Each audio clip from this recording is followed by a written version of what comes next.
Assalamualaikum warahmatullahi wabarakatuh. Waalaikumsalam warahmatullahi wabarakatuh. Ya, alhamdulillahirrahmanirrahim. Apa kabarnya hari ini? Alhamdulillah, luar biasa, Jaga wajah.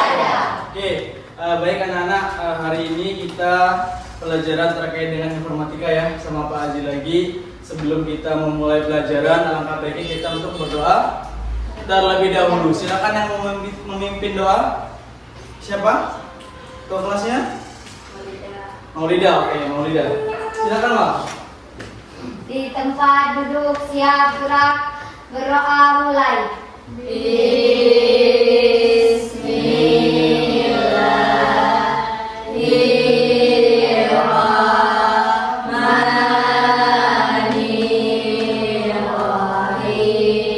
Baik, mudah-mudahan pelajaran kita pada pagi hari ini diberikan kelancaran ya, mudah-mudahan Allah Subhanahu Wa Taala, amin amin ya robbal alamin. Sebelum memulai, Pak Haji absen dulu ya. Siapa yang tidak masuk hari ini? Alpina Adelia. Bilqis Aroman. Gak ada. Cahaya Bunga. Gak ada. Maulia Rahmi. Naura Mailani. Materi pada pagi hari ini nak, kita berbicara terkait dengan etika di dalam ruang digital. Kemarin udah paham tentang handphone, bagaimana cara pemanfaatannya, bagaimana cara penggunaannya ya. Haji lanjut. Nih, penerapan etika dalam ruang digital. Pak Haji lihat banyak sekali fenomena. Khususnya kalian di sini itu banyak yang pengguna Facebook, betul? Siapa yang nggak punya Facebook? Nggak ada. Siapa yang nggak punya Instagram? Masih ada ya? 1, 2, 3, 4, 5, 6. Siapa yang nggak punya akun X? Belum tahu akun X? TikTok. Yang punya TikTok banyak. Haji sering lihat ya di Facebook kalian itu bahwasanya banyak sekali bahasa-bahasa yang digunakan dalam tanda kutip, bahasa apalah segala macam lah ya, khususnya anak-anak siswa SMP. Contoh, ada teman kalian yang mengunggah foto profilnya, terus di komennya apa kira-kira? Pina? Hah? Buka becong ada ya, jelek betul ya. Terus ada lagi dibalas lagi segala macam ya. Itu kira-kira beretika atau tidak? Tidak ya nak ya. Nah kita sekarang nak, masyarakat kita ini kan udah Pak Haji pernah bilang ya, kita ini bukan hanya masyarakat pada umumnya, tapi kita punya masyarakat di dalam dunia digital. Ya, kita tidak terlepas dari namanya handphone. Oke? Nah, ini etika di dalam media sosial. Pertama adalah etika berkomunikasi. Yang kedua hak cipta. Yang ketiga cyberbullying. Yang keempat konten ilegal. Yang kelima akses ilegal. Mana yang nggak tahu? Dari sini ada pertanyaan nggak? Etika berkomunikasi. Coba kita bahas satu-satu. Sadari bahwa kita berinteraksi dengan manusia pada umumnya. Sekarang itu nak, ada namanya pasar digital. Apa contohnya? Pasar digital? Shopee, apa lagi? Lazada, Tokopedia, TikTok, apa lagi? Bukalapak, apa lagi Mam? Ya, sadarilah bahwa kita tuh berkomunikasi dengan manusia ya. Pada umumnya. Yang kedua, gunakan bahasa yang sopan. Ya, kalau bermain Facebook, main apa lagi Instagram, TikTok, tolong gunakan bahasa yang baik dan benar. Ya, Pak Haji pesan sama kalian, gunakan bahasa yang baik dan benar. Khususnya siswa SMP 1, nggak ada lagi yang chat di kolom komentar Facebook, apalah bahasa kasar lah, binatang lah. Ya, hoax dan penipuan. Apa itu hoax? Bohong, kabar bohong. Apalagi apa? Iya betul. Ada satu kabar ngabarin dia bohongin ya, kadang-kadang jadi penipuan. ya dikabarin malah jadi pemerasan. Pernah nggak keluarganya di sini yang diminta duitnya gara-gara dibohongin? Nggak pernah. Dibilangin, Pak, Bapak, anak Bapak ini kecelakaan atau pakai narkoba. Bilangin, iya, tolong ini ketemunya di Pertamina katanya. Terus ini nggak bisa kemana-mana, tolong kirimin duit atau pulsa segala macam. Pergunakan tulisan tanda baca yang ditulis. Nina, kadang-kadang kalau WA gurunya, siapa yang akan sering ngechat Pak Haji? Dulu sih, sekarang udah nggak ada lagi. Nah. Alhamdulillah. Dulu itu kalau chat gurunya, Pak, besok sekolah enggak? Siapa? Pak Haji kan banyak nomor ya kan? Nggak tahu siapa, namanya siapa, orang siapa, apa jin, apa siapa kan Pak Haji nggak tahu. Hah? Kuntilanak, apa genderuwo, ya kan? Itu pun ada etikanya, nak. Caranya, bagaimana cara kita untuk menyampaikan pesan kita. Salam dulu, kasih tahu namanya siapa, maaf Pak. Terus tujuannya apa? Pak, saya mau tanya, besok sekolah atau enggak? Terima kasih, salam. Ya? Ya Pak Haji yakin kalau yang untuk kelas 8, kelas 7 sekarang ini enggak lah. Udah paham semua ya, sudah dewasa bagaimana cara penggunaan tanda titik, tanda koma. Ini apa nih? Pok ini apa coba? Daging apa? Babi. Tuh. Pork ini daging babi, lihat. Daging pork itu apa katanya? Babi katanya. Mbak, aku nanya baik-baik Mbak katanya. Padahal dia benar ya jawabnya. Daging pork itu apa? Babi, disangkanya ngatain ya. Padahal dia nggak jawab kan. Daging pork itu apa? Babi. Mbak, aku nanya baik-baik Mbak.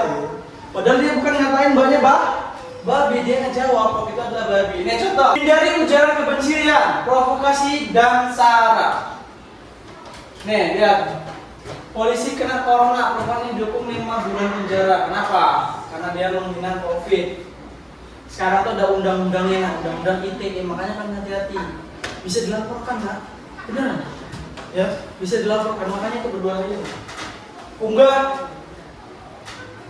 status sara di medsos, warga puluhan Jembrana diperiksa polisi. Ya, video hoax jadi pemicu dibakarnya kantor Polsek Tembalang Sampang. Makanya kalau ada berita jangan langsung diteruskan lah ya.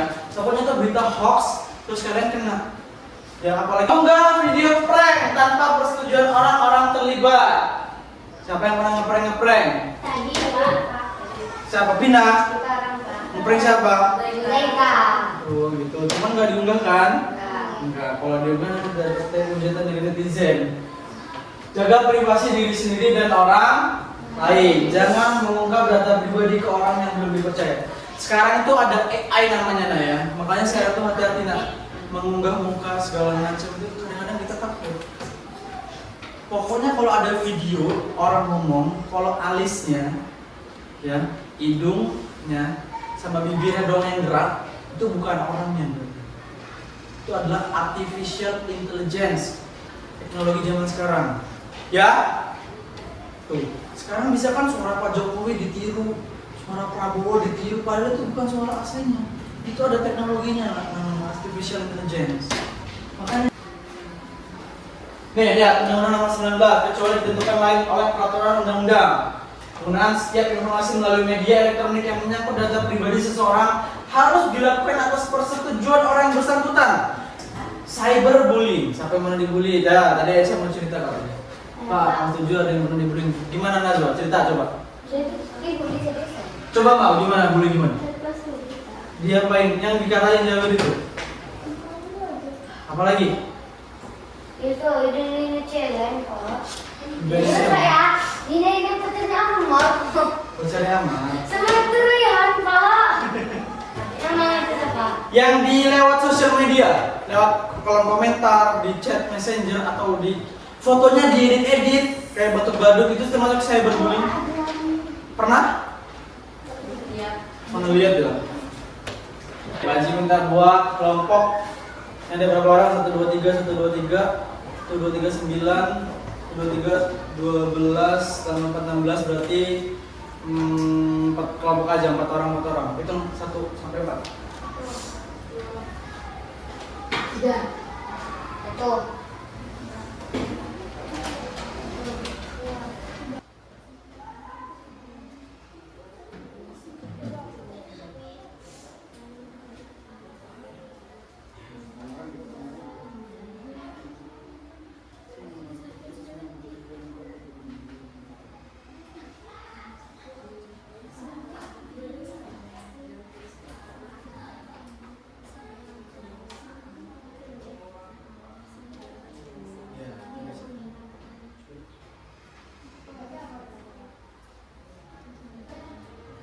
Kita mulai dari kelompok 1 ya. Oke, silakan kelompok 1.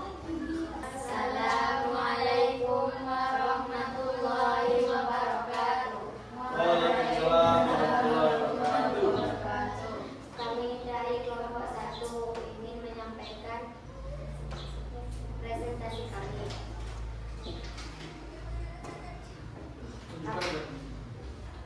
Apakah pesan yang dibuat ini sesuai etika atau tidak? Kalau tidak, mengapa? Pesan dengan huruf kapital, semua tidak sesuai dengan etika bermedia digital. Lihatin teman-temannya, kayak mana pesannya. Lihatin ya teman-temannya. Apa? Tulisan besar. Pernah ada yang nulis pesan ke temannya caps lock semua? Pernah rusak pak, katanya tombol caps lock.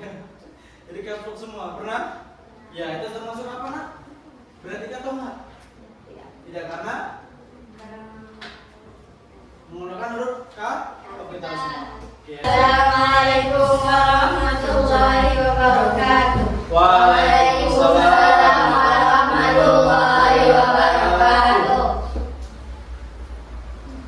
Bulan 2, beredar di media sosial sebuah foto seorang petugas kebersihan yang membersihkan kotoran yang menempel pada sepatu seorang remaja perempuan. Banyak komentar hujatan terhadap remaja perempuan dalam foto ini. Poin diskusi. Bagaimana tanggapanmu tentang hal ini? Apa etika yang dilanggar? Konteks. Remaja perempuan ini menginjak kotoran ketika memasuki mal dan bertanya kepada petugas kebersihan di mana letak keran air. Namun petugas kebersihan meminta supaya ia saja yang membersihkan dan petugas kebersihan meminta supaya sepatunya tidak perlu dilepas.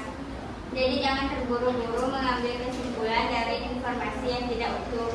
Jangan menghakimi dari sebuah gambar yang bisa jadi berbeda dengan fakta sebenarnya. Oke. Hasil jawaban kami.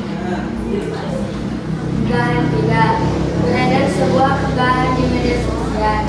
Seorang ibu hamil berdiri di kereta, sedangkan beberapa pemuda duduk seolah tidak menghiraukan si ibu hamil.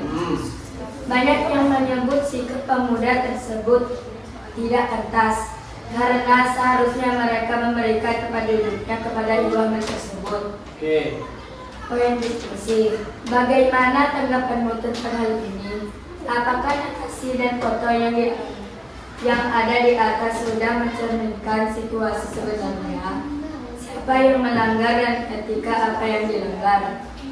Beredar sebuah unggahan di media sosial. Seorang ibu hamil berdiri di kereta dan beberapa pemuda duduk seolah tidak menghiraukan si ibu.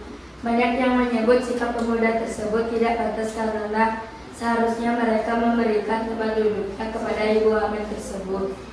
Konteks.